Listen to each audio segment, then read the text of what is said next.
প্রিয় দর্শক, কিভাবে টিকটক অ্যাপসে আপনি আপনার ফোন নাম্বার যোগ করবেন। তো এজন্য আমাদেরকে যাইতে হবে, এই যে নিচে দেখতেছেন প্রোফাইল, এই প্রোফাইল একটা ট্যাপ করবেন। ট্যাপ করার পরে উপরে দেখতেছেন 3 লাইন, এই 3 লাইনের উপরে ক্লিক করবেন। ওকে? 3 লাইনের উপরে ক্লিক করার পর নিচে দেখতেছেন সেটিংস অ্যান্ড প্রাইভেসি, এখানে একটা ক্লিক করবেন। ক্লিক করার পর নিচে দেখতেছেন অ্যাকাউন্ট, এই অ্যাকাউন্টের উপরে ক্লিক করবেন।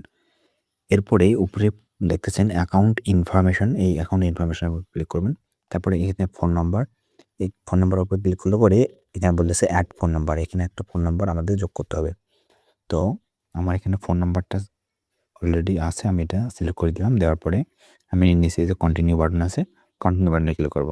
আপনারা ফোন নাম্বারটা তুলে দিবেন না থাকলে, কন্টিনিউতে ক্লিক করলেও। এরপরে এন্টার 6 ডিজিট কোড, একটা ভেরিফিকেশন কোড আসবে আমাদের এই নাম্বারে। আমাদের সেই নাম্বারটা এখানে বসাই দিতে হবে। আমরা একটু ওয়েট করি। ওকে, নাম্বারটা অটোমেটিক চলে আসছে। ওকে, আমার এই ফোন নাম্বারটা দেখেন সাকসেসফুলি অ্যাড হইল। ওকে, তো এভাবে মূলত আপনারা টিকটকে আপনাদের ফোন নাম্বার যোগ করতে পারেন খুব সহজ।